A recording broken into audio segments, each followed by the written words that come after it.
Se conosci la maggior parte di queste parole, molto probabilmente hai già raggiunto un livello B1. Ciao, sono Federico, un insegnante di italiano per stranieri e questo è Accademia Italica, il mio progetto nato per aiutare studenti stranieri come te a fare progressi con l'italiano grazie a contenuti di vocabolario, grammatica e cultura italiana. Se ti piacciono le mie lezioni e non vuoi perderne nessuna delle prossime che pubblicherò, ti consiglio di iscriverti al canale e attivare la campanella delle notifiche per rimanere sempre aggiornato sulle prossime lezioni. L'esercizio di oggi funziona così. Io ti leggerò 20 definizioni e tu dovrai provare a indovinare la parola corretta per ogni definizione. Io ti leggerò una definizione e come sempre ti darò qualche secondo per pensare alla parola a cui si riferisce. Ma se hai bisogno di più tempo, puoi mettere in pausa il video e prenderti qualche secondo in più per pensare alla risposta corretta. Il lessico che vedremo oggi riguarda 5 diversi ambiti della vita quotidiana: il lavoro, i viaggi, la cucina, la casa e il tempo libero. Iniziamo con la prima definizione che riguarda il lavoro. Incontro cruciale nel processo di selezione, dove l'azienda e il candidato si conoscono per valutare la reciproca adeguatezza.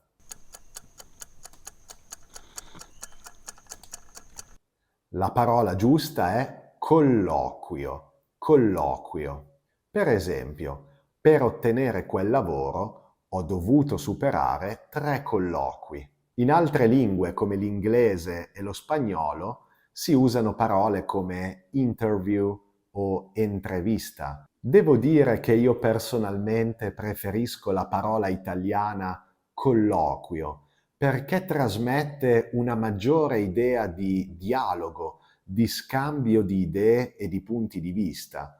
E credo che questa fase della selezione dovrebbe significare proprio questo. Non un'intervista unilaterale con domande e risposte, ma un incontro conoscitivo con uno scambio. Prossima definizione.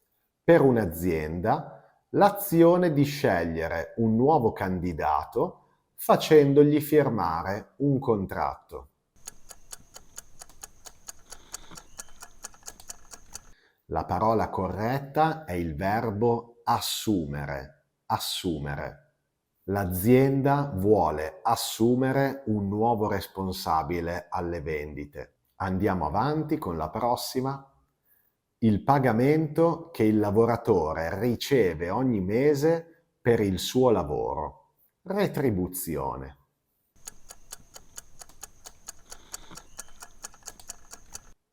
La parola corretta è stipendio. Stipendio. Ho rifiutato un'offerta di lavoro perché lo stipendio era basso.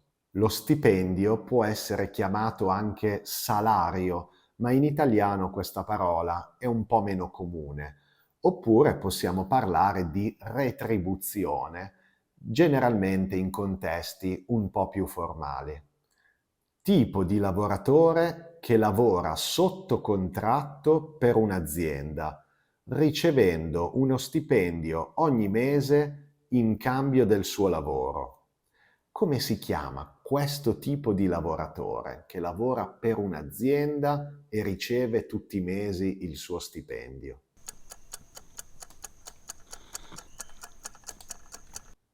Dipendente. Dipendente. La mia azienda ha assunto 10 nuovi dipendenti questo mese. E ora cambiamo ambito. Passiamo ai viaggi. Anche se questa prima parola riguarda parzialmente anche il mondo del lavoro. Periodo di riposo retribuito concesso dalle aziende e che spesso si sfrutta per fare una vacanza.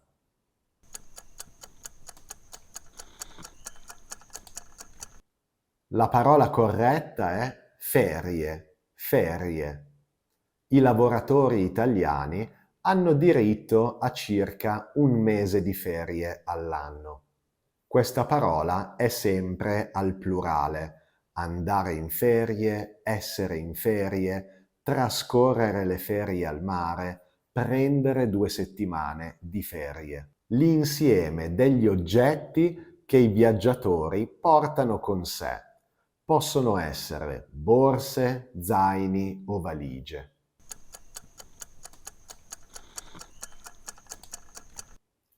La parola corretta è bagagli, bagagli. I passeggeri hanno diritto a un bagaglio a mano di 10 kg. Il bagaglio a mano è il bagaglio più leggero che possiamo portare sull'aereo insieme a noi, mentre il bagaglio da stiva è un bagaglio più voluminoso e pesante che dobbiamo imbarcare nella stiva dell'aereo. Luogo destinato al pernottamento durante una vacanza e che di solito prenotiamo prima di partire. Può essere un albergo, un bed and breakfast, un appartamento, eccetera.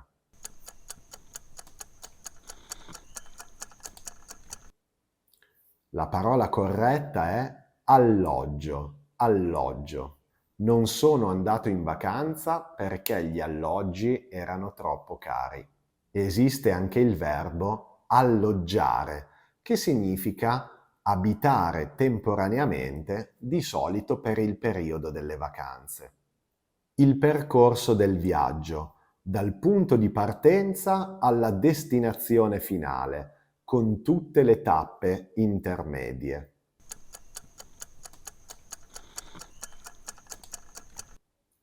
La parola corretta è itinerario, itinerario.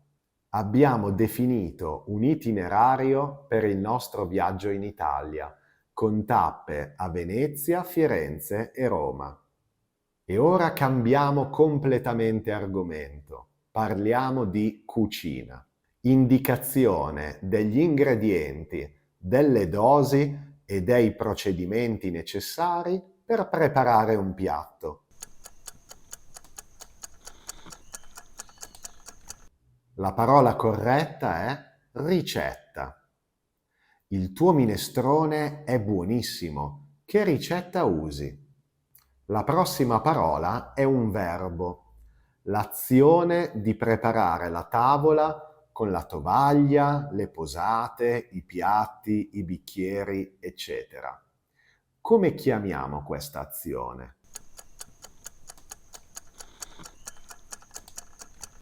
Apparecchiare. Stanno arrivando gli ospiti, apparecchiamo la tavola. Il contrario di apparecchiare è sparecchiare, ossia rimuovere tutti gli oggetti dalla tavola. Prossima parola. La data indicata sulla confezione dei prodotti alimentari che ci dice entro quando si possono consumare.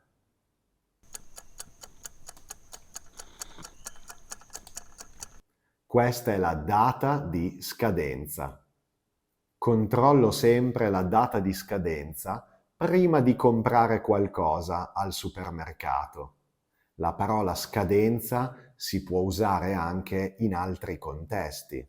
La scadenza per terminare un progetto, cioè l'ultimo giorno disponibile. La scadenza per pagare una multa o la scadenza di un contratto di lavoro. Anche la prossima parola è un verbo. L'azione di rendere un cibo più saporito e gradevole aggiungendo degli ingredienti.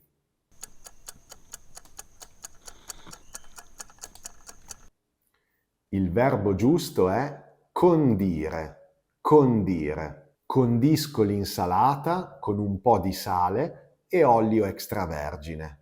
Questi ingredienti che aggiungiamo a un piatto per renderlo più saporito si chiamano condimenti. L'olio, il sale, il limone, la salsa di pomodoro.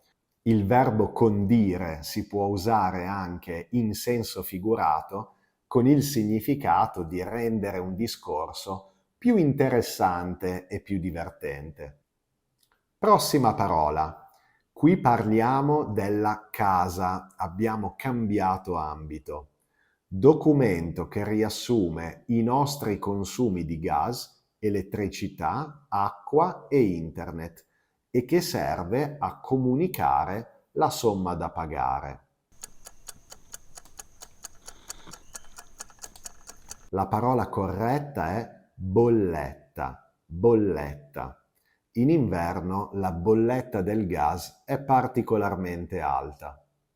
Cambiamento di abitazione con lo spostamento di mobili e oggetti.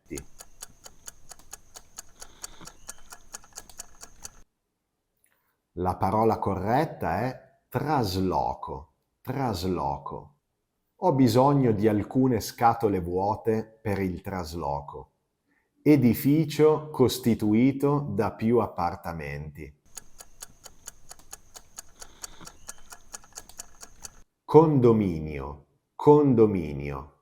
Ho comprato un appartamento al quarto piano di un grande condominio. E come si chiama l'impresa che aiuta i clienti ad affittare, vendere o comprare case? Fa un lavoro di mediazione tra i clienti e i proprietari delle case.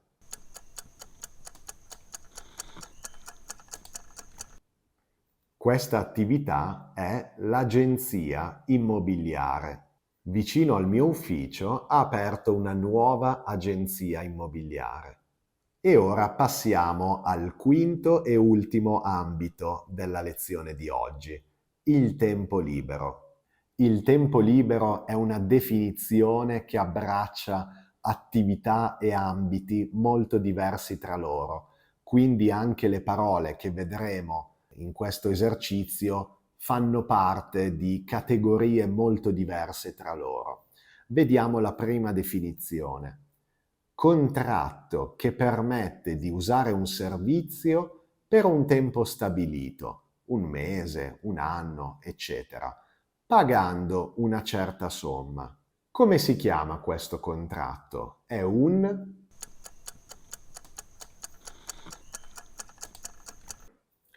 abbonamento, abbonamento. Ho deciso di disdire il mio abbonamento a Netflix. Il verbo disdire significa cancellare e lo usiamo in particolare quando parliamo di un abbonamento, di un contratto. Al contrario, usiamo il verbo abbonarsi per riferirci alla sottoscrizione di un nuovo abbonamento. Esibizione di un cantante o di un gruppo musicale davanti a un pubblico.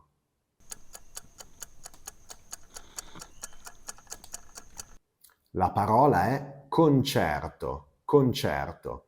Sabato vado a un concerto del mio artista preferito. Edificio dove si conservano, si consultano, si leggono e si prendono in prestito i libri. Questo luogo è una biblioteca, biblioteca. Quando ero all'università studiavo tutti i giorni in biblioteca. Attenzione se hai pensato alla parola libreria. In italiano la libreria può essere il negozio che vende i libri oppure il mobile che usiamo per conservarli. Ultima parola del nostro test di vocabolario. Area di una palestra o di una struttura sportiva in cui ci si spoglia, ci si cambia i vestiti e ci si lava.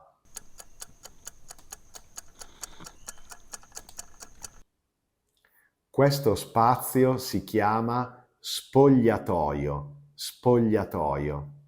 Lo spogliatoio femminile è separato da quello maschile. Quante parole hai indovinato?